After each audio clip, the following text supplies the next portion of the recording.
ಶ್ರೀ ಕ್ರೋಧಿನಾಮ ಸಂವತ್ಸರ ಉತ್ತರಾಯಣ ಶಿಶಿರ ಋತು ಮಾಘ ಮಾಸ ಕೃಷ್ಣ ಪಕ್ಷವಾಗಿದೆ. ಈ ದಿವಸ ಶುಕ್ರವಾರವಾಗಿರತಕ್ಕಂಥದ್ದು. ದ್ವಿತೀಯ ತಿಥಿ ಪೂರ್ವ ಫಲ್ಗುಣಿ ನಕ್ಷತ್ರ. ಈ ದಿವಸ ಪುಬ್ಬ ನಕ್ಷತ್ರ ಅಂತಲೂ ಕರೀತಾರೆ ಇದನ್ನು.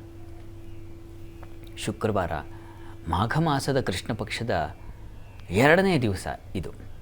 ಹೀಗಾಗಿ ಇದು ಕೂಡ ತುಂಬ ಶುಭವಾರ ಅಂತಲೇ ಶಾಸ್ತ್ರಗಳು ನಿರ್ಣಯಿಸುತ್ತೆ. ವಾರದ ಮಟ್ಟಿಗೆ ತಮಗೆಲ್ಲ ಗೊತ್ತೇ ಇದೆ, ಶುಕ್ರವಾರ ಅತ್ಯಂತ ಶುಭವಾರ. ಅದು ಮಹಾಲಕ್ಷ್ಮಿಯ ಕಾರಣದಿಂದಾಗಿ ಶುಕ್ರವಾರ ದಿವಸ ಸಾಮಾನ್ಯವಾಗಿ ಎಲ್ಲ ವ್ಯಾಪಾರಿಗಳು ಈ ದಿವಸ ವಾರ ಮಾಡ್ತಕ್ಕಂಥದ್ದಿದೆ. ಏನು, ನಿಮ್ಮ ವ್ಯಾಪಾರ ಸ್ಥಳವನ್ನೆಲ್ಲ ಶುದ್ಧಿ ಮಾಡಿ, ಮಹಾಲಕ್ಷ್ಮಿ ಫೋಟೋ ಇದ್ದರೆ ಅದಕ್ಕೆ ಒಂದು ಅಲಂಕಾರ ಇತ್ಯಾದಿ ಪೂಜೆಗಳನ್ನು ನೆರವೇರಿಸಿ, ನಿಂಬೆಹಣ್ಣು ಇತ್ಯಾದಿ ಇಳೆ ತೆಗೆದು ಹಾಕಿ, ಈ ಥರದ್ದೆಲ್ಲ ಸಹಜವಾಗಿ ಮಾಡ್ತೀರಾ ನೀವು. ಒಳ್ಳೆಯದು. ವ್ಯಾಪಾರಕ್ಕೆ ಶುಕ್ರವಾರ ಅತ್ಯಂತ ಶುಭವಾರ. ಯಾಕೆಂದರೆ ಶುಕ್ರ ಆ ಭೃಗುವಿನ ಮೂಲವನ್ನು ನೋಡಿದಾಗ ವ್ಯಾಪಾರದ ಚಿಂತನೆಯನ್ನು ನಮ್ಮಲ್ಲಿ ಬಿತ್ತಿ ಹೋದವರು ಆ ಭೃಗು ವಂಶಜರೇ. ಅವರಿಂದಾಗಿಯೇ ನಮಗೆ ವ್ಯಾಪಾರ ಎಷ್ಟರ ಮಟ್ಟಿಗೆ ಮಾಡಲಿಕ್ಕೆ ಸಾಧ್ಯತೆ ಉಂಟಾಗಿದೆ ಅಂದರೆ ಅದು ಕಾರಣವೇ ಅವರು. ಹೀಗಾಗಿಯೇ ಶುಕ್ರವಾರ ಅದು ಲಕ್ಷ್ಮಿ, ಭೃಗು ಇವೆಲ್ಲ ಸೇರಿರ್ತಕ್ಕಂಥದ್ದು.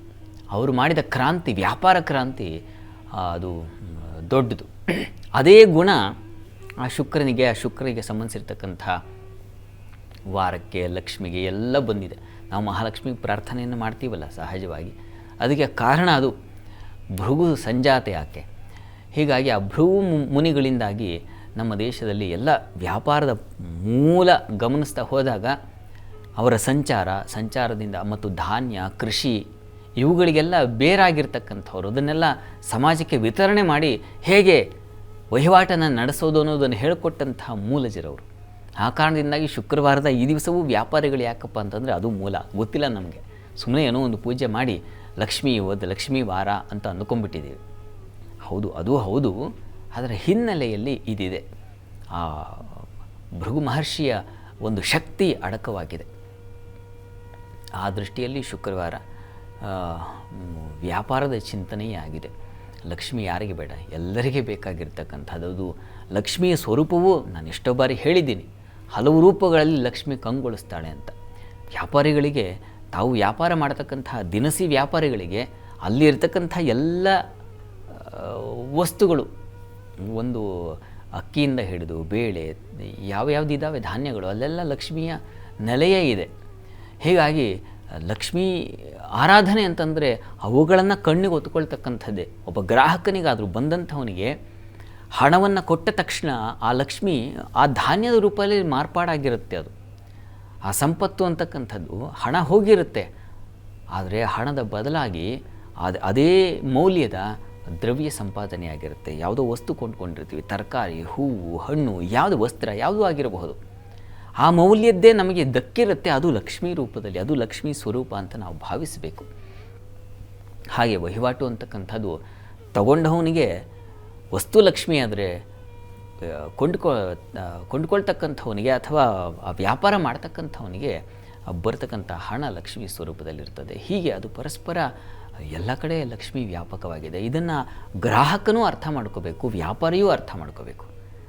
ಆ ದೃಷ್ಟಿಯಲ್ಲಿ ವ್ಯಾಪಾರಿ ಒಬ್ಬನೇ ಪೂಜೆ ಮಾಡ್ತಕ್ಕಂಥದ್ದಲ್ಲ, ಗ್ರಾಹಕನೂ ಕೂಡ ಕೊಂಡುಕೊಂಡಂಥ ಆ ಸಾಮಗ್ರಿಗಳಲ್ಲಿ ತಂದ ತಕ್ಷಣ ಏನೋ ಬಿಸಾಕ್ಬಿಡೋದು ಅಸಡ್ಡೆ ಅಲ್ಲ.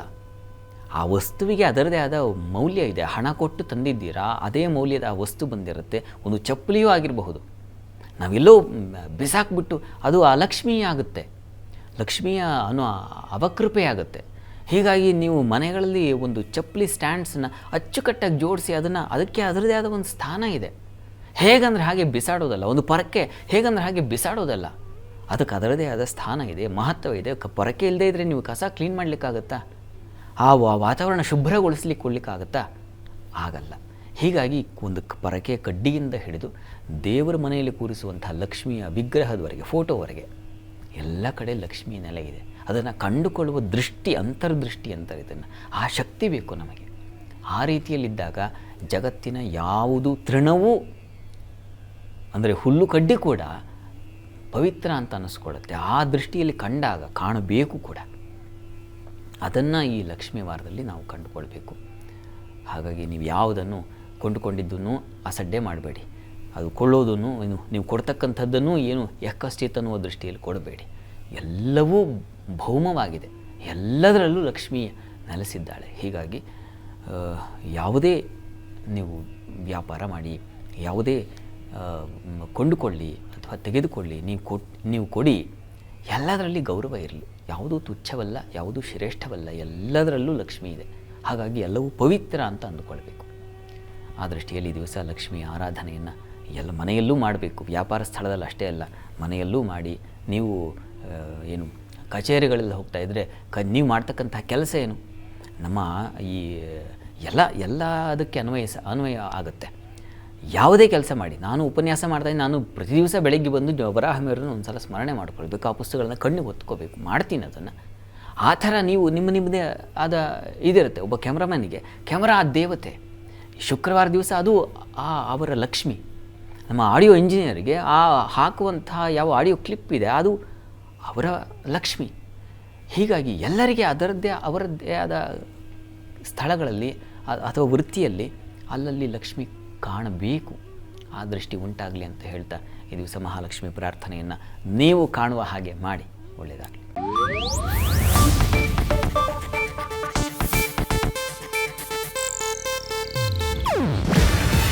ಇದು ಏಷ್ಯಾನೆಟ್ ನ್ಯೂಸ್ ನೆಟ್ವರ್ಕ್ ಪ್ರಸ್ತುತಿ. ನೀವು ನೋಡ್ತಿದ್ದೀರಾ ಏಷ್ಯಾನೆಟ್ ಸುವರ್ಣ ನ್ಯೂಸ್.